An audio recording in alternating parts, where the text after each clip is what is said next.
Bien-aimés dans le Seigneur, bonjour. Que la paix et la grâce de Dieu soient notre partage ce matin.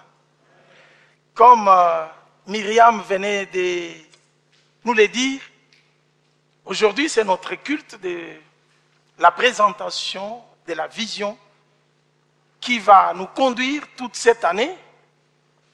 Comme vous le savez, l'année passée, on avait tiré notre vision de 3 genres qu'on avait intitulé « Bien-aimés, prospérons à tous égards ». Et nous avons cheminé toute l'année. Il y a des fruits de prospérité qui se manifestent. Parce que dans le verset, il est dit, quand Jean parle à Gaius, dit « Bien-aimé Gaius, je veux que tu prospères à tous égards comme prospère l'état de ton âme. » Cette prospérité devrait être liée à la prospérité de l'état de son âme. Donc l'âme était d'une importance capitale. Et c'est comme ça que cette année, dans notre retraite, le conseil de l'Église, et dans le prière, le Seigneur nous a mis à cœur de nous parler du travail.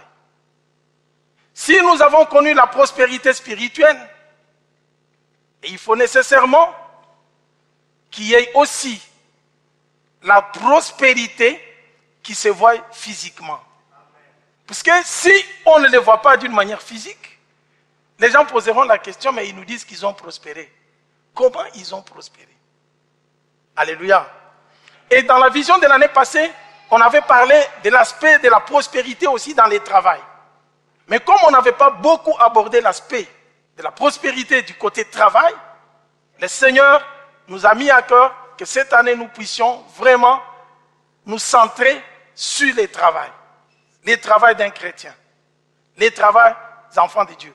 Bien que nous soyons dans ces pays où les gens vont vous dire qu'il ne sera pas difficile pour vous de travailler, je vous annonce la bonne nouvelle, le Seigneur vous prépare à de grandes choses cette année. Que personne ne vous décourage. N'écoute pas un discours qui viendra vous décourager. Tout ce que vous serez capable de le faire, faites-le pour la gloire de Dieu et Dieu va se manifester. C'est pour cela que j'aimerais que nous puissions lire Colossiens chapitre 3, versets 23 à 24. C'est ça le texte de base de notre vision d'aujourd'hui. Colossiens chapitre 3, nous allons lire 2 versets, versets 23 et verset 24. Je vais prendre dans 2 versions. Je vais prendre la version français courant et Louis II. Dans la version français courant, il est écrit ceci. Quel que soit votre travail, faites-le de tout votre cœur, comme pour les seigneurs et non pour des hommes. 24. Rappelez-vous que le Seigneur vous récompensera. Vous recevrez les biens qu'il réserve aux siens. Car le véritable maître que vous servez, c'est le Christ. Amen. Louis II. Tout ce que vous faites, faites-le de bon cœur, comme pour les seigneurs, et non pour des hommes, sachant que vous recevrez du Seigneur l'héritage pour récompense. Servez Christ, le Seigneur. Amen. Nous prions. Dieu de toute grâce et de toute bonté, nous te disons merci pour ce matin que tu veux encore nous parler. Merci pour nous avoir réunis, pour nous parler, pour nous faire du bien. Seigneur, nous nous disposons, nous remettons nos cœurs au trône de la grâce pour que tu puisses nous parler. Parle-nous de ta part. Seigneur, nous ne voulons pas avoir les pensées des hommes, mais nous voulons avoir la sagesse qui vient de toi, qui peut enrichir au-delà de notre entendement. Fais que notre cœur soit une bonne terre sur laquelle va tomber cette sémence, afin qu'elle produise des fruits et des fruits qui demeurent. Nous te disons merci. Nous prenons autorité sur tout esprit de distraction, de divagation des pensées, tout esprit qui ne confesse pas le nom de Jésus-Christ. Sur les principautés, sur les dominations, nous les ordonnons de fléchir devant le nom de Jésus-Christ. Et nous les chassons au nom de Jésus-Christ. Nous proclamons Jésus-Christ qui est le roi de gloire, qui soit élevé pour ce matin, Seigneur, dans nos cœurs, dans nos vies, dans nos travaux, au nom de Jésus. Amen. Bien-aimés dans le Seigneur, 2 fois dans les textes que nous venons de lire, le travail est directement rattaché au Seigneur. C'est à lui. C'est le travail qui est rattaché au Seigneur qui honore Dieu. C'est du Seigneur que viendra réellement la récompense de tous ceux qui travaillent, les yeux fixés sur lui. Nous sommes dans le livre des Colossiens. Pour mieux comprendre à qui Paul s'adresse, j'aimerais que nous puissions rentrer dans le contexte maintenant des Colossiens. À qui Paul s'adresse? Qu'est-ce qu'il dit? L'église de Colosse, c'est une église qui n'a pas été fondée par l'apôtre Paul, mais par Epaphras. Epaphras avait fondé cette église et il était là. C'est dans quelle contrée? C'est dans quel pays? C'est dans l'Asie mineure, qui est la Turquie actuelle. C'est là où s'est trouvée cette communauté des Colosses. Ces gens qui avaient donné leur vie au Seigneur, qui travaillaient pour le Seigneur, qui se réunissaient tels que nous nous réunissons, étaient doués, ils avaient l'engouement de servir le Seigneur. Ils se réunissaient, ils avaient l'amour entre eux, ils partageaient leurs biens, ils écoutaient la parole de Dieu, telle que nous pouvons le faire. Et en plus, quand ils sortaient, ils avaient leur vie à mener. Parmi ces gens, il y avait ceux qui étaient esclaves. Quand on parle de l'esclave à l'époque, esclave c'est quelqu'un qu'on pouvait acheter par un maître pour qu'il soit à son service. Quand on achète un esclave, il dépend totalement de son maître. Tout le travail qu'il fait n'est pas rémunéré, puisqu'il appartient à son maître. Même son travail, même sa vie, tout ce qu'il fait, il dépend de son maître. Il n'avait pas de récompense. Il n'était pas salarié, puisqu'il était esclave. Alors, dans la lettre des Colossiens, c'est une lettre que l'apôtre Paul envoie à cette communauté qui était en Asie mineure. Pourquoi il écrit cette lettre? C'est parce que Epaphras, qui était celui qui avait fondé la communauté de Colosses, s'est déplacé pour aller voir Paul qui était en prison. À ce moment-là, Paul était déjà en prison. C'est pourquoi la lettre aux Colossiens est appelée aussi lettre de captivité. C'est-à-dire quand Paul était en prison, il a écrit cette lettre en prison. Et parfois se déplace pour aller parler à Paul, pour lui donner les rapports. Il dit, regarde comment l'église de Colosse vit. Ces gens sont doués, ils sont engagés avec le Seigneur, ils font le travail, la communion fraternelle est là. Mais cependant, il y a des faux docteurs qui se sont introduits au milieu de l'église de Colosse, qui enseignent d'autres, qui donnent un autre évangile. Il est allé auprès de Paul pour que Paul puisse vraiment lui donner un peu la solution qu'il parle. Qu'est-ce que je peux faire pour ces faux docteurs qui sont entrés, qui donnent des faux enseignements, qui détournent les gens du Seigneur? Et quels sont les enseignements que ces gens donnaient, ces faux docteurs donnaient? Ils disaient aux gens que vous devez adorer les anges. Ils entraînaient les gens à faire leurs rituels dans leurs cérémonies et dans leurs doctrines et dans leurs coutumes. Et ceux qui n'allaient pas avec la parole de Dieu et la volonté de Dieu.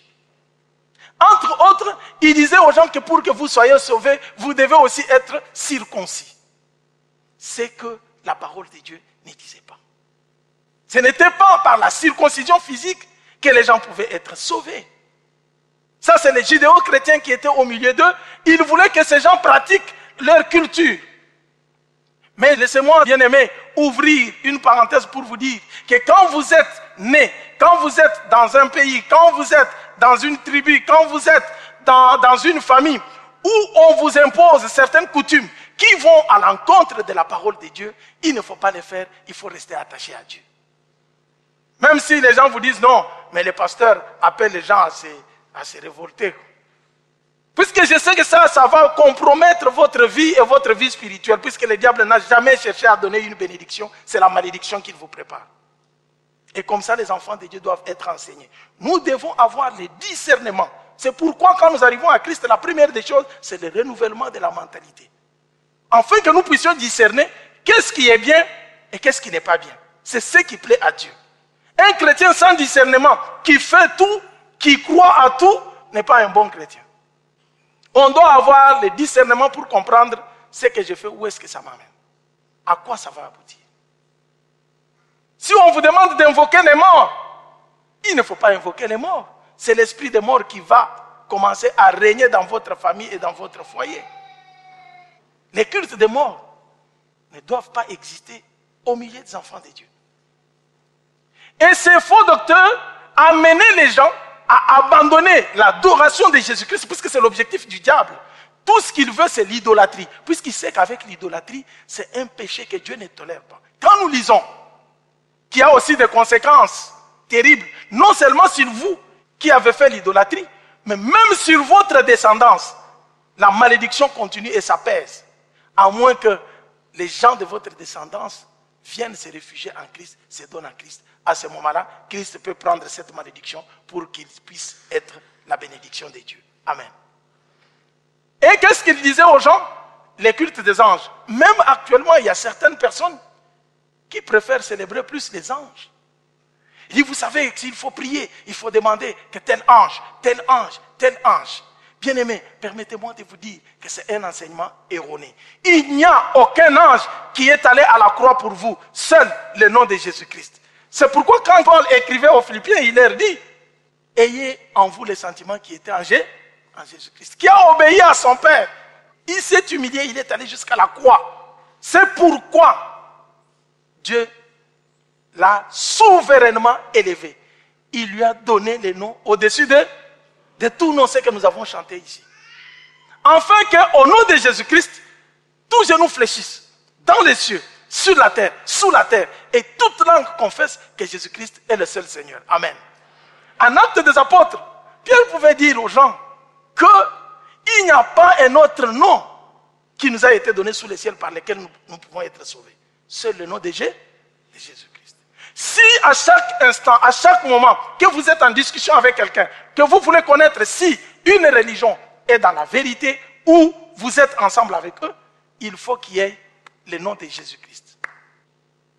Quand on commence à substituer le nom de Jésus-Christ par un autre nom, on vous demande de l'adorer, ça devient de l'idolâtrie.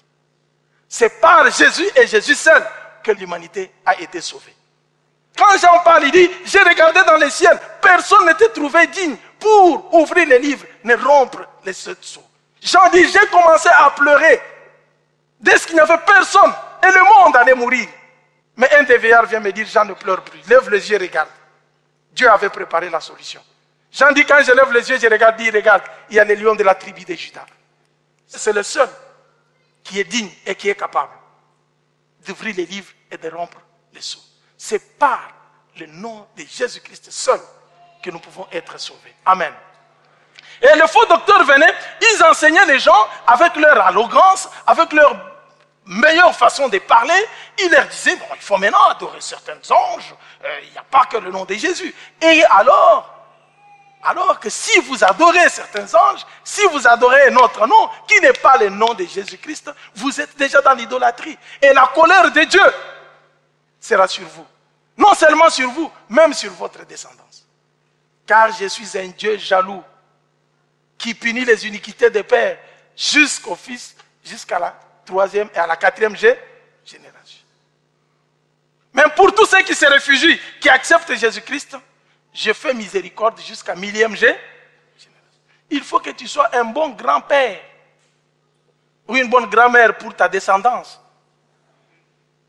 Il ne faut pas compromettre à cause de toi que toute la famille demeure dans la misère. Il y a toujours des morts, il y a toujours des morts. Réfléchis quand tu veux prendre l'engagement aujourd'hui. L'engagement que tu prends avec le diable aujourd'hui engage toute ta famille sans que tu le saches. Le diable veut nous aveugler pour que nous ne puissions pas voir. Quand tu arrives pour le consulter, lui il regarde, il prend tes enfants, puisque tu deviens esclave du diable quand tu vas le consulter. Et c'est comme ça que Epaphras explique à Paul, il dit, mais les dangers qui guettent l'église fonctionne très bien. Les dangers qui nous guettent, c'est qu'il y a des faux docteurs qui sont en train d'enseigner là-bas, qui disent aux gens que vous devez être circoncis, qui disent aux gens que vous devez adorer certains anges. C'est comme ça que Paul, en écrivant cette lettre en captivité, il met en garde ces gens.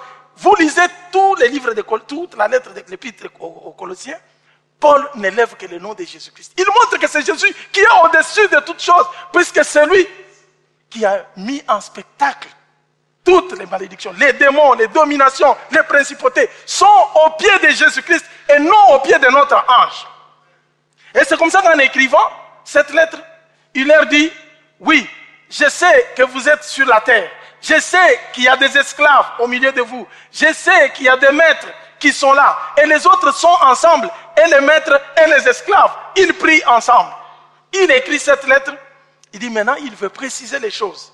Quand il écrit aux Éphésiens, il leur montre que Christ vous a sauvés, mais vous êtes assis dans le lieu céleste avec Jésus-Christ. Le Saint-Esprit vous a amené avec Christ. Vous êtes dans le lieu céleste, mais vous n'êtes plus de ce monde.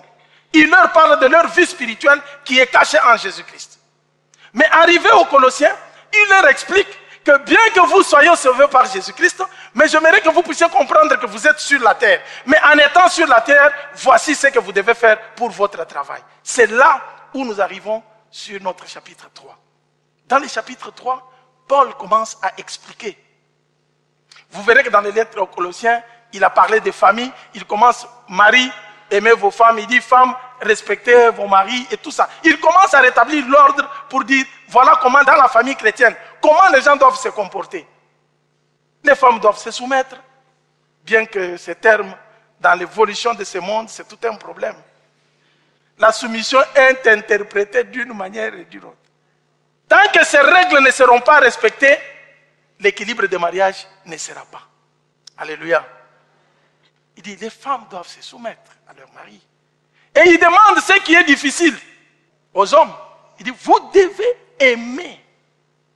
L'amour qui va jusqu'à se sacrifier pour sa femme. Mais vous pouvez me dire, quelle est cette femme qui voit que son mari l'aime, il se donne même pour lui, qui ne va pas se soumettre? À moins qu'il y ait un problème démoniaque qui arrive. Là où il y a l'amour, la soumission est automatique. Il comprend et dit non, mais cet homme se donne pour tout. Qu'est-ce que je ne peux pas faire pour lui? Et le principe commence, l'homme dit, qu'est-ce que je peux faire pour que ma femme soit à l'aise? La femme dit, qu'est-ce que je peux faire pour que mon mari soit à l'aise? Non, mais les autres, quand ils arrivent, s'il n'y a pas ce principe, il dit, toi qui parles, là, même les mamans qui disent à leurs enfants, toi qui parles, qui ne domine jamais sur toi, attention. Qu'est-ce que tu es en train de s'aimer? Elle va revenir. Moi, je n'ai pas souffert. Tu n'as pas étudié les universités pour que cet homme-là commence à parler, à tonner sur toi comme ça. Ah, maman, c'est d'autres principes qu'il faut vivre. Alléluia. Dans les gènes des hommes, ça nous parlerons avec le marié. Dans les gènes des hommes, ils n'aiment jamais être ridiculisés. Même en public. Partout. Si vous respectez votre mari, vous êtes soumis. Vous allez faire de lui un poète. Il va t'adorer partout. Quand il passe partout, ma femme, j'ai une bonne femme. Quand comme les gens ne connaissent pas ces secrets, non. Qu'est-ce que tu veux me montrer? Tu as étudié l'université, moi aussi j'ai étudié l'université. Dans les mariages, ce n'est pas ce principe-là. Alléluia. Je ferme la parenthèse.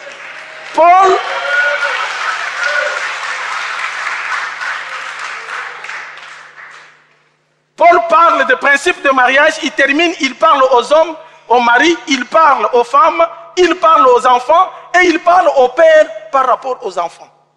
Vous verrez ça dans ce qu'il dit.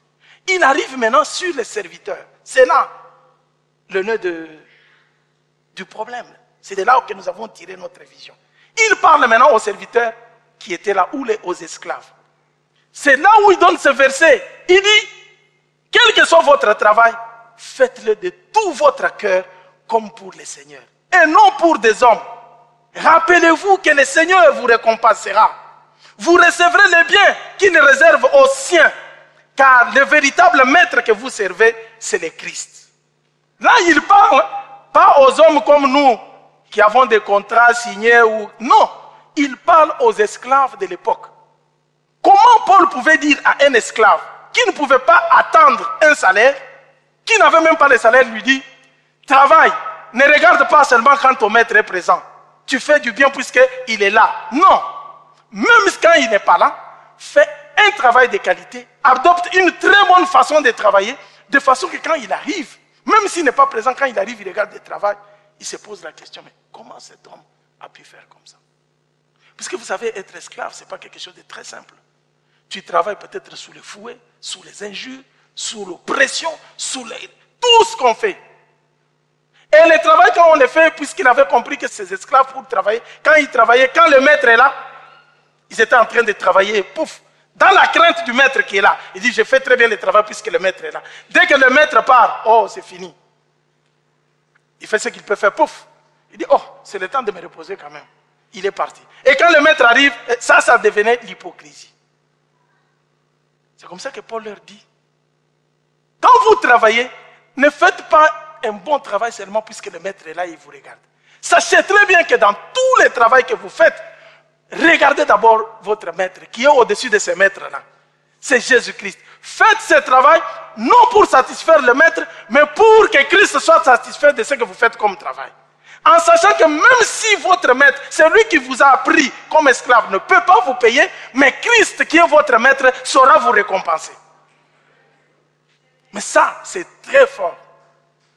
Il faut aller au niveau de la foi pour mieux comprendre qu'un esclave qui n'attend pas les salaires puisse travailler, non avec les yeux fixés sur son maître, mais les yeux fixés sur Christ. Même s'il n'est pas là, il travaille comme s'il est là. Ça, c'est une dimension des gens, nous nous sommes dit, pour les gens qui ont compris, qui ont prospéré avec le Seigneur, qui ont avancé dans l'affinité avec Dieu, ils doivent changer leur façon de travailler. Puisque aujourd'hui, en Afrique, nos pays ne marchent pas à cause du travail. Les gens ne prennent pas au sérieux le travail. On fait tout avec négligence. On veut faire 8 heures au travail, mais on ne fait pas 8 heures de travail. Je vais pointer la présence, oui, je serai présent. Mais tu ne fais rien. Comment quelqu'un qui commence le travail à 9 heures peut venir à 11 heures? Et à midi, il est dans la fonction publique, il sort. Il s'en va. Il va rester dans des bars en train de boire. Quand il rentre, c'est quand il apprend qu'on l'a appelé, il y a quelqu'un qui vient pour faire tel papier. Il dit, bon, c'est combien? Tu me donnes, moi je vais passer au bureau, je l'ai fait, et puis je viens te donner. Comment le pays peut avancer si nous ne travaillons pas dans la crainte du Seigneur? On me racontait une histoire qui me faisait rire, que nos ancêtres, quand il y avait encore, avant l'indépendance, quand on était colonisé par le Belge, parce que je suis de la République démocratique du Congo, quand on venait pour vous faire les champs, s'ils sont là, puisqu'ils avaient le fouet, vous connaissez à l'époque coloniale, bien, on travaille, bien. Et les gens pouvaient faire les champs, la technologie n'était pas trop avancée, où il y avait des tracteurs et tout ça, mais les gens étaient obligés de travailler avec la houe, la hache et tout ça. Quand ils sont en train de travailler, dès que le maître est là, il tourne, tout le monde est au travail. Dès qu'il travaille, il regarde derrière, il voit, ah, il me regarde, il continue à travailler. Et ces gens pouvaient se jouer de nos grands-pères. Il prend ses lunettes comme mes lunettes ici. Comme il ne connaissait pas encore très bien, il prend les lunettes, il dit, je laisse mes yeux ici. Je pars. Tout celui qui ne va pas travailler, il va voir. Il s'en va. Et quand il reste, il regarde seulement les lunettes. Il dit, oh, il me regarde. C'est le travail qui compte. Quand il revient, il trouve que le travail a été fait d'une manière impeccable. On craignait les lunettes. Il dit, les yeux, il a laissé ses yeux là-bas. Alléluia.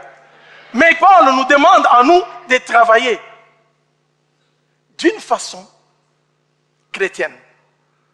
Je parle d'une façon chrétienne pour nous qui connaissons Christ, qui est le maître qui peut donner toutes choses. Au-delà de ce que nous sommes en train de fournir comme effort. Christ peut nous donner au-delà de ce que nous attendons.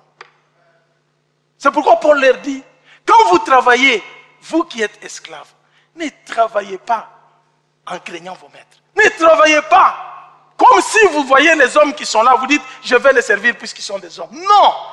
Travaillez les yeux fixés sur le vrai rémunérateur qui est Jésus-Christ.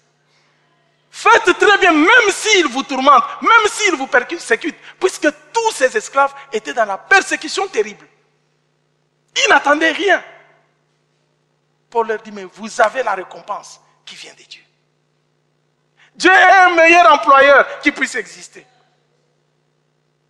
Il ne peut pas vous abandonner, il ne vous a pas envoyé sur la terre comme ça, juste pour que vous puissiez être de passage et vous mourrez sans rien faire. Non.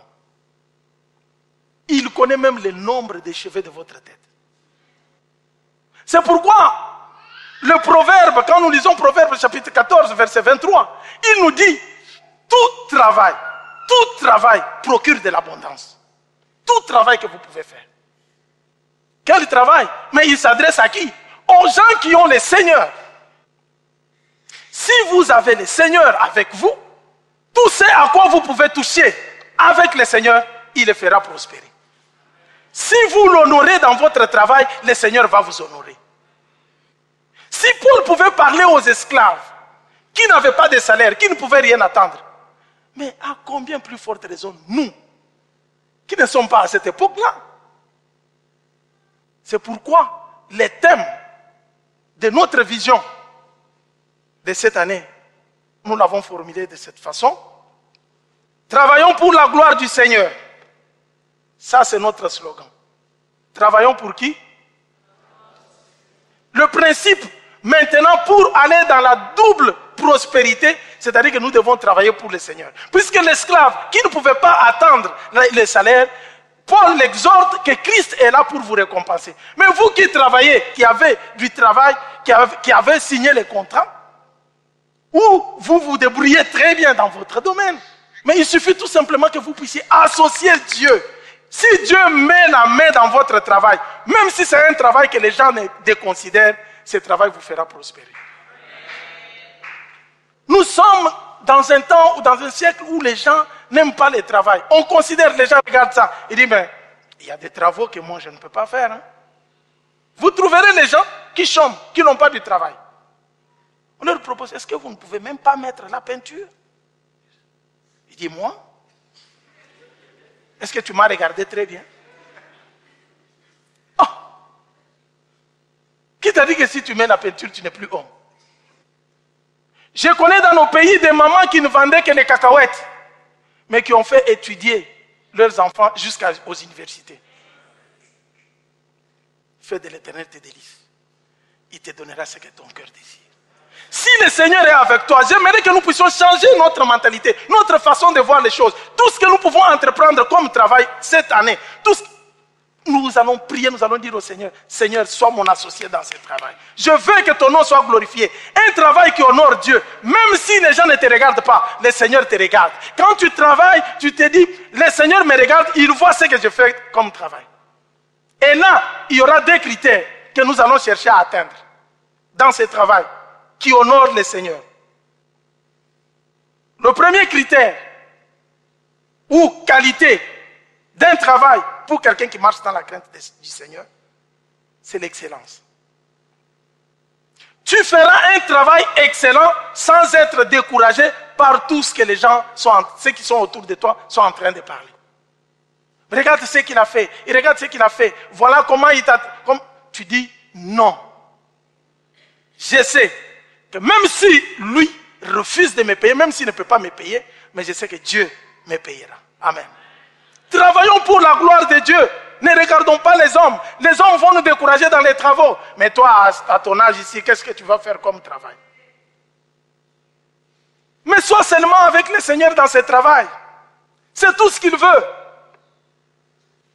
La Bible ne nous dit-elle pas qu'il retire, c'est du fumier qui retire les indigents pour les faire asseoir avec les grands. Mais quel est l'évangile que nous prêchons aujourd'hui? Il faut que tout le monde soit en cravate au bureau, assis en train de traiter des dossiers juridiques. Tout le monde n'est pas juriste. Tout le monde n'est pas avocat. Si tout le monde était juriste, si tout le monde était avocat, où seraient les médecins? Si tout le monde était médecin, où seraient les infirmiers? Et si tout le monde était avocat, médecin et infirmier, où seraient les mécaniciens qui vont réparer les voitures? Bien-aimé, la première richesse, c'est le don que le Seigneur a mis en toi. Découvre ça, mets ça en marche, associe le Seigneur dans le travail et tu vas nous donner les témoignages l'année prochaine.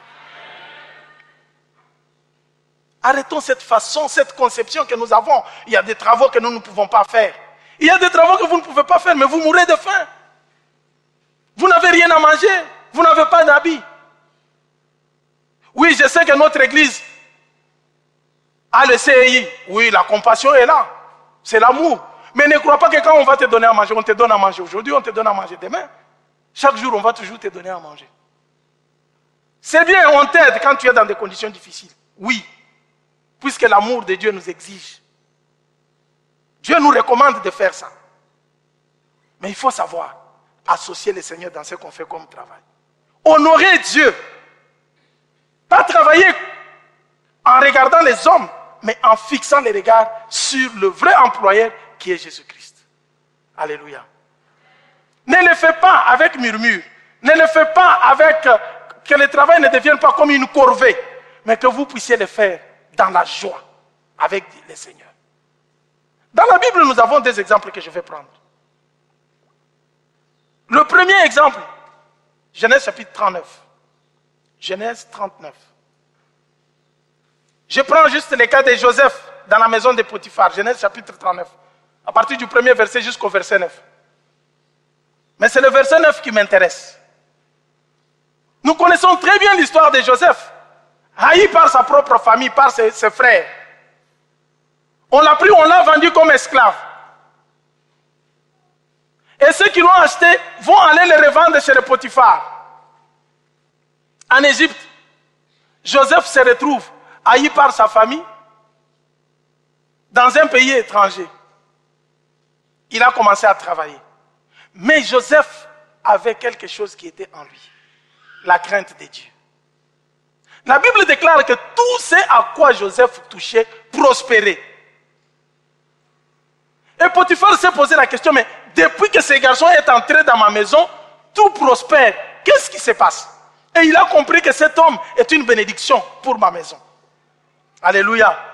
Il faut que vous soyez une bénédiction pour votre entreprise, pour votre société, pour l'église. Il faut que votre présence étonne les autres qui disent non, la façon que ces garçons-là travaillent.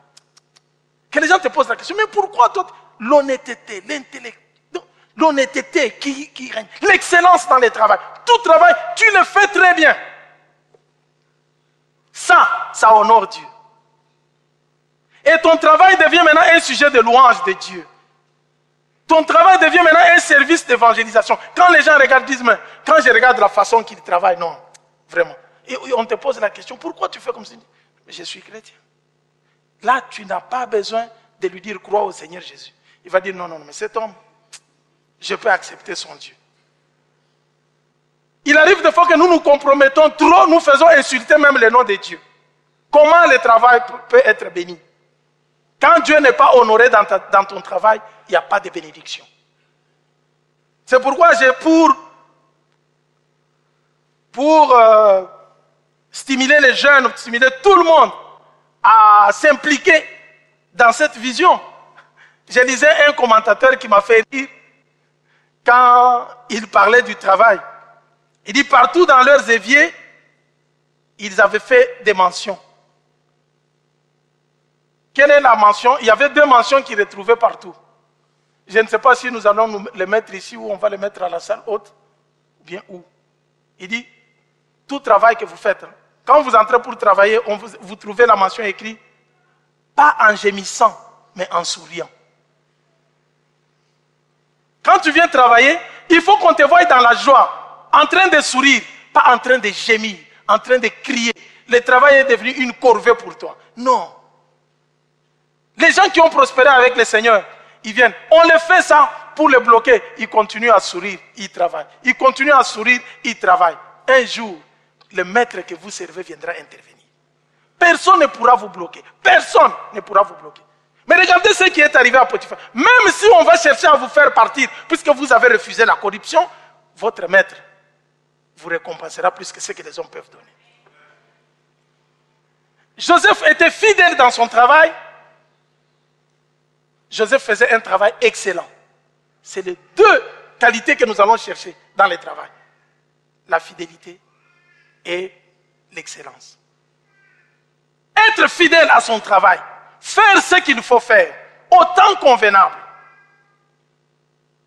Et l'excellence vise à faire un travail de bonne qualité. Pas un travail bricolé. Pas pour dire, bon, juste je vais faire ça pour qu'il voie que j'ai fait et c'est fini. Non, tu le fais de tout ton cœur. Tout travail que vous faites, faites-le de bon cœur comme pour le Seigneur et non pour les hommes. car vous recevrez la récompense du Seigneur. Car le maître que vous servez, c'est le Seigneur. Alléluia. Mais la femme de Potiphar a commencé à chercher à faire tomber Joseph. Pharaon, en voyant la prospérité dans sa maison, il a dit, bon, je donne toute la responsabilité à ces garçons. Gère tous les biens et c'est fini. Mais arrivé au verset 9, dans la tentation de Joseph, écoutez la réponse que Joseph donne à la femme de Potiphar. Dans cette maison, dans ta maison ici, ton maître, Potiphar, n'a plus d'autorité que moi. Il ne m'interdit rien. Il m'a dit, tu peux gérer tout. Et il dit, mais sauf toi. Parce que tu es sa femme. Alors comment pourrais-je commettre un acte aussi abominable et pécher contre Dieu lui-même? Alléluia. Potiphar, dans son travail, il ne regardait pas seulement son maître, qui était Joseph, pardon. Il ne regardait pas seulement son maître, qui était Potiphar. Mais Joseph travaillait dans la crainte de Dieu. C'est comme ça que quand la femme de Potiphar est venue pour le faire tomber, Joseph dit, je ne peux pas, comment je peux commettre un acte abominable comme ça? Pécher contre Dieu. Je ne le ferai pas. Pour ça, Joseph a été envoyé en prison. Mais bien aimé, comme les bons rémunérateurs, le vrai employeur, c'est Jésus-Christ, c'est Dieu Tout-Puissant. Dieu a suivi Potiphar même en prison. Il fallait qu'il passe quelque temps en prison. Et de la prison, Dieu l'a amené chez Pharaon. Alléluia. Travaillons pour la gloire du Seigneur. Le deuxième exemple, c'est le cas de Mardoché. Nous allons le lire dans les livres d'Esther. Quand vous lisez Esther chapitre 3, verset 1 à 16 et tout ça, quand vous parcourez, vous arrivez au chapitre 5, chapitre 6, Aman a fait le complot contre Mardoché. Pourquoi? Puisque Mardoché était fidèle dans son travail, il était à la porte. Aman, qui était un grand, l'appui du roi, quand il venait pour rentrer, tout le monde devrait se prosterner. Mais Mardoché disait, moi je ne me prosterne pas devant un homme, je me prosterne devant Dieu. Ça a provoqué la colère d'Aman. Il dit, quel est cet homme qui ne peut pas fléchir devant moi? On pose la question pourquoi? Il dit, puisque lui ne peut fléchir les genoux que devant Dieu. Aman a préparé tous les complots. Il dit, mais maintenant je vais chercher à les exterminer. Laisse les gens monter les complots, reste dans la vérité. Mais Dieu interviendra pour vous. Au finish, Aman a préparé un gibet pour pendre Mardoché. Comme on peut dire, il a préparé la pendaison. Il dit, c'est fini. Lui, on va le mettre la corde au cou et c'est fini, il va mourir. Il avait déjà préparé le complot et le roi avait déjà même signé.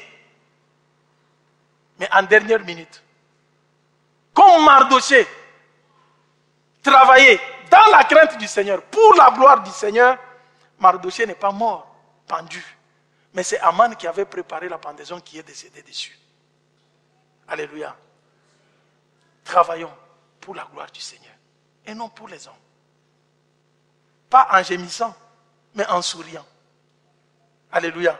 Quand nous allons entrer dans la salle haute, qu'on mette sur les éviers, même quand vous entrez dans votre cuisine, les mamans, écrivez, pas en gémissant, en souriant.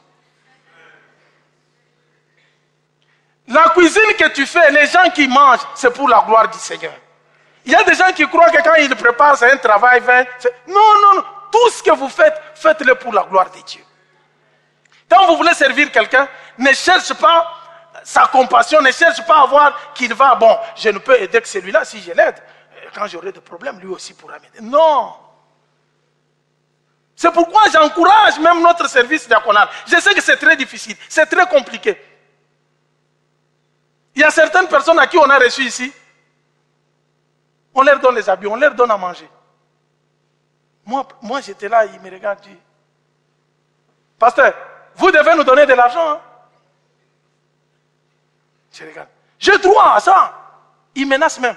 Un jour, j'étais à Salé, on m'a appelé au téléphone. Pasteur, on a enfermé des agents de CI au bureau. des gens qui vous donnent à manger. Je viens de le dire, vous savez que nous ne sommes pas obligés de vous donner à manger. Nous le faisons par l'amour de Dieu. Non, c'est notre droit. Oui, même s'ils vous insultent, même s'ils vous menacent, ne les regardez pas, regardez la gloire de Dieu. Il dit, je vais l'aider pour la gloire de Dieu. Et Dieu vous récompensera. Alléluia. Dieu interviendra quand on travaille pour sa gloire. Enlevons la vision de faire le travail, puisque même quand nous venons servir Dieu, ne venons pas puisqu'on nous a forcé, puisque tel nous a dit, si je ne pars pas, le pasteur là va m'appeler au téléphone. Non. Change la façon de voir les choses. Je vais prier, puisque je sais que la récompense viendra de l'Éternel des armées. Je veux faire ce travail, puisque je sais que la récompense viendra de l'Éternel des armées. Travaillons pour la gloire de Dieu. Amen. Ce travail aura deux axes. Je finis par là. Comment nous allons travailler? Notre premier axe, travaillons à notre salut. Pas pour notre salut, à notre salut. Travaillons à notre salut. Puisque le salut est gratuit, on ne travaille pas pour obtenir le salut qui vient de Dieu. Mais entretenir notre salut que nous avons reçu. C'est dans le prière, c'est dans le jeûne, c'est dans le service du Seigneur. Tout ce qui est salutaire, spirituel, la sanctification, la marche avec le Seigneur, nous le faisons pour entretenir notre salut. C'est ça, notre premier axe. Travaillons à notre salut.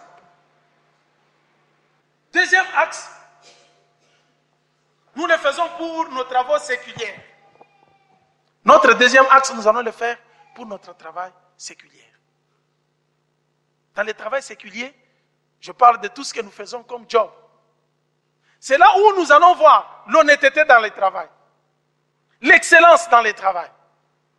Je l'ai fait, non en regardant les hommes, mais pour la gloire de Dieu. Si les esclaves pouvaient attendre la gloire de Dieu, la récompense qui vient de Dieu, mais je vous dis, pour nous, Dieu nous donnera le double de ce qu'eux pouvaient avoir. Pourquoi? Parce que en Christ, il n'y a plus d'esclaves. Même si vous travaillez comme esclave, vous n'êtes plus esclave puisque Christ vous a libéré. C'est pourquoi on dit, vous êtes libérés par Christ, votre travail doit honorer Jésus-Christ qui vous a déjà libéré. Même si les maîtres vous regardent, que vous n'avez pas la récompense, mais votre libérateur Jésus-Christ vous donnera la récompense. Mais nous, pour monter dans la dimension, nous n'aurons pas seulement la récompense spirituelle, mais nous aurons aussi la récompense pour le travail que nous faisons, car la Bible déclare que tout travail procure de l'abondance. C'est une double prospérité. Travaillons pour la gloire du Seigneur, et le Seigneur nous donnera tout ce qu'il avait prévu pour nous. Que Dieu nous bénisse.